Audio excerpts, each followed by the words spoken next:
그래서 여러분들이 이런 주식을 장투하는 입장에서 아무리 단기적인 저점 매수를 하셨다고 해도 지금은 완전히 하방 트렌드에 있기 때문에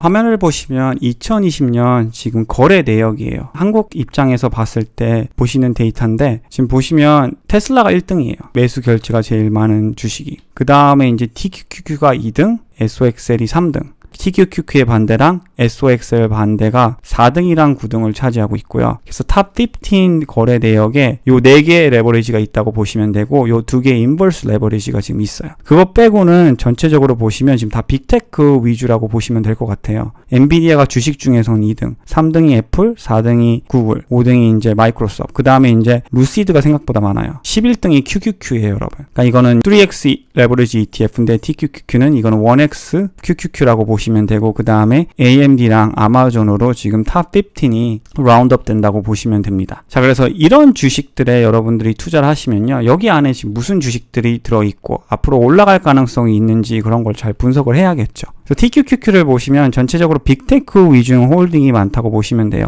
애플이 비중이 제일 높고 마이크로소프트, 아마존, 테슬라, 구글 이렇게 나와 있는데 사실 구글은 이걸 2개를 더해야죠. 그래서 이걸 더하면은 이게 5%가 넘어요. 그래서 애플, 마이크로소프트, 구글, 아마존, 테슬라, 엔비디아 이런 순서대로 된다고 생각하시면 될 것 같아요. 그러니까 결국 거의 시총 순으로 지금 비중이 있다고 보시면 될 것 같습니다. 그리고 SOX를 보시면 전체적으로 반도체 주식으로 비중이 지금 라운드업 됐다고 보시면 돼요. 근데 이제 엔비디아가 비중이 훨씬 더 컸어요. 최근에 주가가 많이 하락하면서 지금 4.78로 내려간 상태이고 사실 엔비디아나 인텔 같은 경우는 전망이 굉장히 안 좋아요. 그래서 지금 이런 경우에서도 더 하락할 가능성이 좀 있다고 생각이 되고 저는 브로드컴이랑 텍사스 인스트루먼트 같은 기업들은 실적 발표가 생각보다 잘 나왔다고 생각이 돼요. 그리고 AMD, KLAC, ADI, 퀄컴도 생각보다 실적이 이번에 나쁘지 않습니다. 발류에이션 대비 지금 고평가된 주식들도 아니고요. 그래서 약간 믹스된 주식 컨비네이션이라고 보시면 돼요. 근데 이제 FNG를 보시면 제일 문제가 여기서는 중국 주식이에요, 사실. 그래서 바이두랑 알리바바 요게 이제 10%씩 있는데 물론 지금 정확히 다 10%씩 있지는 않아요. 이렇게 시작이 된 거고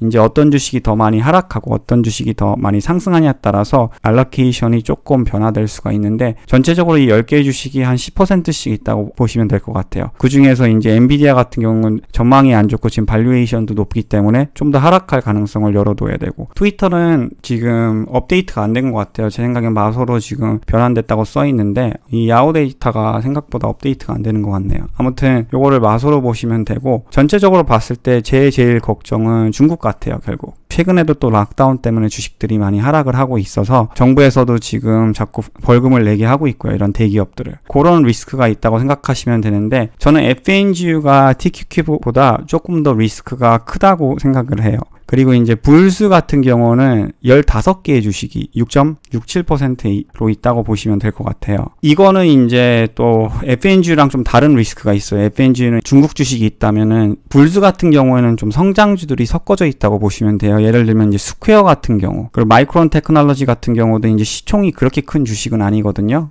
전체적인 경제 에펙트를 많이 받는 주식이고 인텔도 솔직히 전 마음에 안 들고요. 그 다음에 이제 CRM 같은 주식도 이번에 실적 발표가 잘 안 나왔죠. 그래서 불스가 조금 더 리스크가 제일 큰 쪽에 있다고 저는 생각이 돼요. 대신 이제 경기가 좋아지고 다시 주식들이 잘 상승한 날이 오게 되면은 정말 하이 리워드가 될 수 있는 3X 레버리지 ETF라고 생각이 돼요. 하지만 저는 지금 같은 경우는 조금 피하는 게 안전하지 않을까. 그게 제 의견입니다. 그리고 마지막으로는 유프로. 이거는 이제 S&P 500의 3X 레버리지 보시다시피 아까 사실 TQQQ랑 어떻게 보면은 탑 컴퍼니들은 비슷해요. 근데 차이점이 있다면 유프로 같은 경우는 S&P 500 비중이기 때문에 이제 버크셔 해스웨이, 헬스케어의 대장주, 유나이티드 헬스그룹, 존슨앤존슨 이런 기업들도 전체적으로 시총별 알로케이션으로 지금 구성이 돼 있는 3X 레버리지라고 보시면 돼요. 그래서 지금 같은 환경에서는 사실 유프로가 제일 안전해요. 레버리지 중에서는. 근데 레버리지 자체가 안전하지 않은 시장이긴 한데 여러분들이 저점 매수를 잘 하시면서 스윙을 하시면은 전 아직도 포텐이 있다고 생각을 하긴 해요. 자, 그래서 2022년 수익률을 지금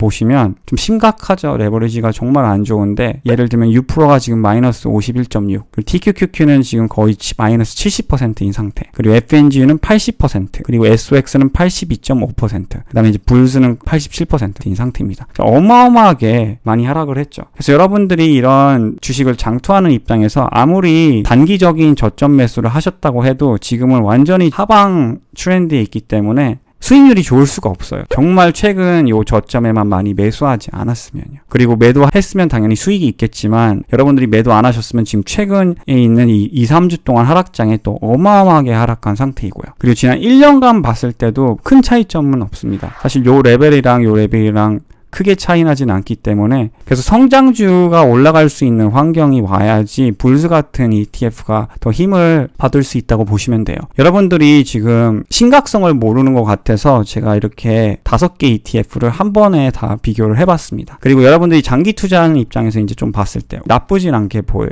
그 대신 중요한 게 뭐냐면 SOX이 거의 1000%, TQ 같은 경우는 한 850%. 그러니까 어마어마하게 많이 올랐었는데 올해 엄청나게 하락을 한 거예요. 근데 여러분들이 잘 아셔야 되는 게 아직도 인플레이션은 좀 높은 상태이고 지금 지로 금리 시대는 당연히 지났고 연준이 아무리 인플레이션이 빠르게 내려오고 있다고 해도 금리를 엄청나게 빠르게 내리진 않을 거예요, 여러분. 그래서 이런 시대는 지금 지났다고 생각을 하셔야 되고요. 정말 장기적으로 보셔야 돼요. 다시 이런 시대가 오려면요. 지금은 현실적으로 여러분들이 파악을 하고 이 주식들이 성장성이 어떻게 되고 어느 정도 올라갈 수 있는지 그걸 아시고 저는 투자하는 게 중요할 것 같아요. 그래서 몇 가지 제가 중요하게 생각하는 거에 대해서 말씀해 드리면요. 지금 10년 채권 금리랑 TQQQ의 움직임이에요. 올해 초부터. 올해 초에 TQQQ랑 채권 금리랑 완전 반대로 움직였죠. 이 부분만 같이 상승을 했어요. 근데 또 이 부분 보이시죠? 채권 금리가 어마어마하게 상승할 때 TQ가 하락을 했고 10년 채권 금리가 고점을 찍었을 때 결국 최저점이었어요. TQQQ가. 그래서 결국 주식시장은요. 지금 금리대로 발리에이션 조정이 크게 있다고 보시면 될 것 같아요. 채권 금리가 조금 더 상승을 하다가 저는 어느 정도 픽하고 내려와야 된다고 생각을 하고 있기는 해요. 하지만 이제 연준이 더 확기시해지고 최근에 클리블랜드 프레지던트 메스터가 말을 했죠. 뉴트럴 금리 내가 볼 때는 내년에 4% 이상 올라간다 라고 말도 했잖아요. 그때는 더 큰 조정을 받을 수가 있어요. 채권 금리도 더 높게 올라갈 거고요. 그래서 여러분들이 제일 잘 모니터링 하셔야 되는 게 금리. 두 번째는 전체적인 주식 전망과 PE를 잘 보셔야 돼요. 발리에이션 분석을 할 수밖에 없어요. 금리가 많이 올라가게 되면 주식이 몰티플이 내려가면서 조정을 받게 되면요. 근데 전체적으로 봤을 때 냉정하게 분석을 하면 애플이 이게 올해 EPS 성장률, 이게 내년 EPS 성장률이에요. 근데 지금 봤을 때 여러분 성장률이 지금 싱글 디지트예요. 애플도. 마이크로소프트가 그나마 낫죠. 내년에 18%니까. 구글도 지금 높지 않은 상태이고 사실 요거 숫자가 좀 에러예요. 구글은 올해 지금 마이너스를 예상하고 있습니다. 아마존 같은 경우는 지금 마이너스 98에서 갑자기 2000으로 넘어가요. 좀 말도 안 되는 숫자예요. 그래서 전체적으로 봤을 때 제가 하이라이트한 게 조금 그래도 뛰어난 성장률을 가지고 있는 주식들이에요. 근데 테슬라 같은 경우는 전망이 좋아요. 내년에도 46% 예상하고 있고 엑선모빌이랑 쉐보론, 에너지 대장주는 올해 전체적으로 당연히 인플레이션 때문에 성장률이 좋지만 내년에는 이제 인플레이션이 풀리면서 마이너스 성장률을 예상하고 있어요. 그래서 이게 시총별로 순서인데요. 전체적으로 봤을 때 그렇게 성장률이 뛰어난 주식들이 많지가 않아요. 그렇다고 성장률이 적으면은 엄청나게 저렴해야 되는데 그런 주식도 사실 많이 보이지 않고요. 지금 금리 대비. 그리고 다음 리스트를 볼게요. 첼 똑같은 위치입니다. 파이저 같은 주식이 그래도 좀 나아요. 왜냐하면 EPS 성장률이 괜찮은데 PE가 8밖에 안 되거든요. 그리고 배당률도 있고요. 근데 이것도 내년에는 이제 코로나 바이러스가 풀리면서 마이너스 성장률을 예상하고 있고 그리고 이제 물즈랑 FNG에 들어있는 주식들 그리고 SOX에 들어있는 특정 주식들을 조금 더 넣어봤어요. 근데 보시면 SQ 같은 경우는 올해 지금 벌써 40% 마이너스 성장률이고 인텔도 58%. 그나마 AMD가 제일 낫죠. 근데 AMD도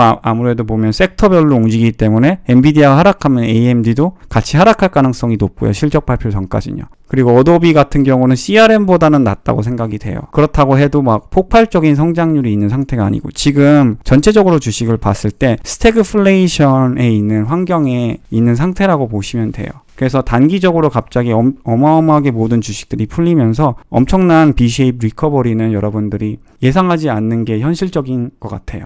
그래서 전체적으로 지금 4월P를 봤을 때 저는 아직도 테크놀로지 쪽에서는 그나마 테슬라랑 마이크로소프트가 제일 낫다고 생각이 돼요. 왜냐하면 소프트웨어 관련 기업들이 원래 더 높은 몰터블을 디졸브하고, 그리고 전체적으로 봤을 때 빅테크 주식에서 그래도 성장률이 제일 나아요. 이건 이제 에너지 주식은 지금 저렴한데 이제 단기적으로 여러분들이 올해 말까지 정도 유가가 얼마나 상승하냐에 따라서 이게 판가름 날 것 같지만요. 그래서 지금 지수 분석을 단기적으로도 해드려야겠죠. 아까 보셨듯이 지수가 상승하면 그런 ETF는 결국 다 올라갈 거예요. 근데 지금 여기서 어마어마하게 하락을 했잖아요. 4월에서 5월 중순까지. 지금 그런 스피드로 지금 하락을 하고 있다고 보시면 돼요. 지수 분석은 제가 좀 더 나중에 더 해드릴 텐데, 일단 지탱 레벨을 보는 게 중요할 것 같아요. 여기서도 지탱을 해주다가 이 레벨에서 하락을 했고, 여기서도 지탱을 하다가 한 레벨 더 하락한 다음에 여기서 지탱해줄 때 좀 상승 여력이 있었거든요. 그 다음에 이제 CPI가 안 좋아서 개파락을 한 상태인데, 일단은 지금 계속 내려가고 있기 때문에 지탱 레벨이 보이질 않아요. 이럴 때는 여러분들이 게싱하면서 조금 지탱 레벨이 보일 때까지 기다리는 게 안전하다고 생각이 됩니다. 전체적인 결론을 지금 봤을 때는 스윙 트레이드가 제일 안전해요. 여러분들이 이평선, 지지선, 다이버전스 등등을 통해서 최대한 저점 매수하는 스윙이 3X 레버리지는 안전하다고 생각이 되고요. 만약 여러분들이 장기 투자를 할 거면요, 시간이 굉장히 오래 걸릴 것 같아요. 그리고 아까 말씀해드렸듯이 결국 금리가 제일 중요합니다. 발류에이션 조정에 따라서 주식들이 움직일 가능성이 높으니까요. 그걸 참고하시는 게 중요할 것 같습니다.